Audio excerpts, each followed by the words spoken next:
I have to go somewhere first if you don't mind. Why not? The only other thing I have to worry about is getting more. This car is huge.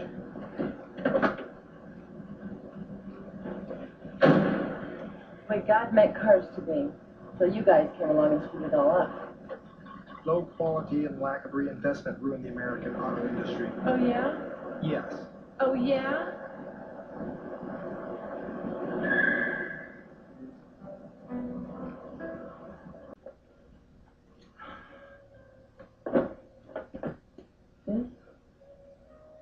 This is the cause that I have problems with. What? Time. Time changes all the rules. My dad carried this watch to work every morning for 29 years. He was a foreman in Flint, Michigan. GM. Where they make cars. Where they used to make cars, Mr. Machina. 1 year before his retirement, the plant closed down. Japanese imports. Other auto plants weren't hiring, so he got a job running a liquor store. You don't want some fries? No thanks. I can eat that. Hey, I do not need dietary advice from a guy who probably eats raw octopus tentacles for breakfast. Leave the radio alone. Very modern. Yeah, before it was so goddamn modern. They used to make them in this country, and they worked just fine. You Americans are very touchy.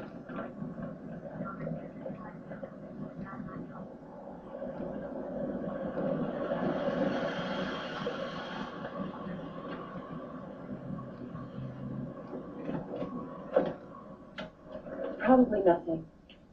Right.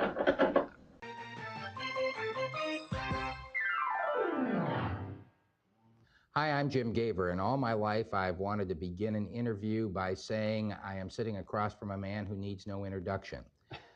That's exactly what I'm doing tonight. The man across from me needs no introduction. Michael Moore, good to have you with us in Flint. Well, give me one anyways. Just okay, you know, let's see. What would you say? Politically incorrect, Leno, Letterman, and now Gaver. Yeah, you're okay. That's good. That's good. Or you're missing the big stuff. All right, Eagle Scout. You're from Davison, right? Davison High School. Don't forget the Davison, the Cardinal newspaper, which I worked on. Things like those are all very important things to me too. Board of Education. Board of Education in Davison. One of the youngest people ever to be elected to political office.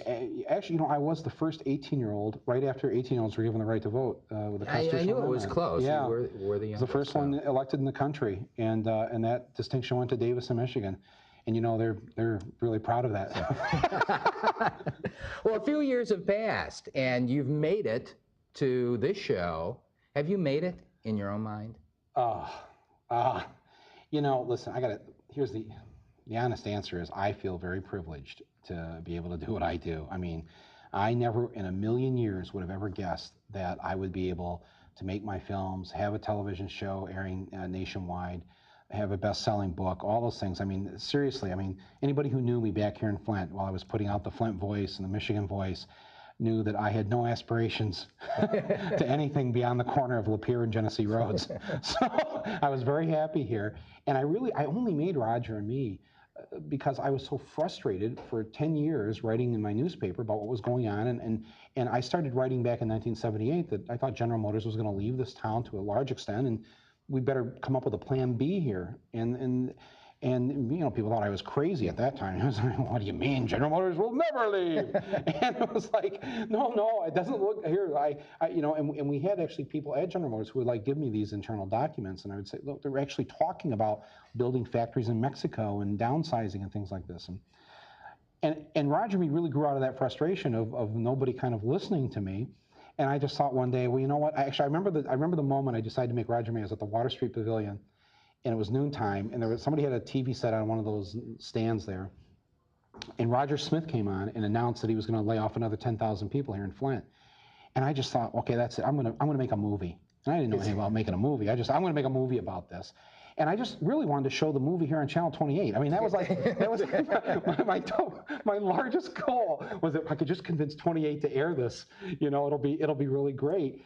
And I had no clue that Warner Brothers would end up distributing this, or that all of the stuff that's happened in the last 10 years has happened. So believe me, it was not by any sort of design. And I feel very, very lucky to be here. So to answer your question, the fact that I'm here talking to you, finally I'm 28, where I wanted to be in the first place, I have made it. It's finally happened. Yes. You've made it. How have you kept, then, given all this success, from becoming the people you despise? Yeah, those are two good questions in a row. I don't usually, this is why we're on PBS. You don't get this on Leno. No. Leno, it's, Sarah, what car are you driving now?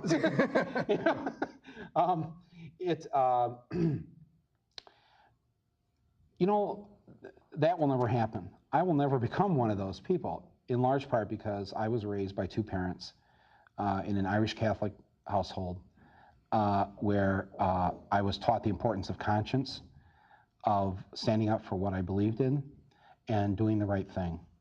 And that was so ingrained in me that I know to this day, that will never leave me, and I will always be this person. Anybody who's watching me right now, I'm sure I don't look or act a whole lot different than when you saw me here in Flint 10 or 20 years ago. The fact that I've had this so-called success, financially or whatever, has only allowed me to do a lot of things for people in the Flint area, for people around the country. And we've set up a foundation, and we give away a lot of money. We've given away, my wife and I have probably given away close to $500,000 to individuals and organizations in the Flint and Michigan area, and we don't publicize it. We don't send out press releases. Have you ever received a press release from me saying, today I gave $10,000 to a North End church that burned down? You don't know about that. You don't know about the scholarships I hand out to high school students here in this area, because we believe that charity is not really charity if you're doing it for a press release or to publicity. So we're quiet about it, but we give away a lot of our money. And believe me, if you knew me back then, I was never one to ever want any money to begin with. What would I do with it? Buy a new wardrobe? So I'm the wrong kind of guy to give a lot of money to, when these studios and TV networks give me the money, because I'm just like, I'm going to fund this, I'm going to fund that, I'm going to help this person or that person. So, no, that won't, I'm not worried about that happening. Plus, here's the other thing too. The so-called success came to me in my mid-30s. I lived the first 17 years of my adult life in Flint, making an average of about $12,000 a year. That was my annual income here in Flint, Michigan. So I had lived too long. Maybe if it had come to me like these rock stars, or when I was 20 or 22, it'd be a different story. But I was 35 when Roger and Me came out, so I'm pretty much ingrained, like most guys our age. You can't change us much after a certain age. We're just in the lazy boy with a remote.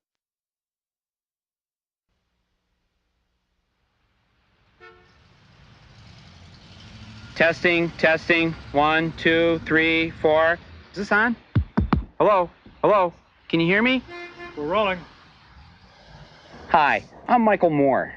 In my hometown of Flint, Michigan, General Motors closed the factories and put 30,000 people out of work. To raise their spirits, I made this movie. Fire Roger Smith!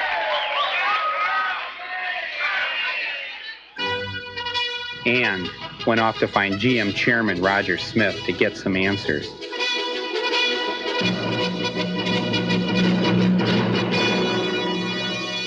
Boy, was he hard to get to. We're going to have to ask you to leave the club. You want me to call Roger Smith? That's all Flint. Call General Motors. I really don't know. On the sidewalk. I don't think we've met. Do you have an appointment? Mr. Smith is not in. I don't understand. Would you mind leaving? So while looking for Roger, I got to know some of the people in my hometown a bit better. Like Deputy Fred. I treat a person the way I would like to be treated. Sheriff's Department.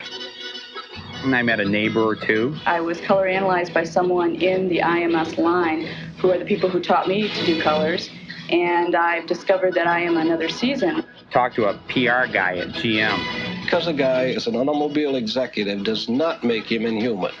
I've talked to enough of them, I know what their concerns are. I met some celebrities. Well, I was born here in Flint, but I don't know anything about it. And kept trying to find Roger. Roger wasn't talking, but the critics wouldn't keep quiet. The New York Times said, America has an irrepressible new humorist in the tradition of Mark Twain. Rude, rollicking, and witty. This guy, out. New York Magazine called my movie unforgivably entertaining. Newsweek called me the hottest filmmaker in the country. The Chicago Sun-Times called it smashingly funny, a surprise hit. Plus, Roger and me won awards and wild acclaim at the Toronto, Chicago, and New York film festivals. So Roger, if you're out there, listen to the critics. See this movie. Thousands have. You'll enjoy it. After all, I made you a star.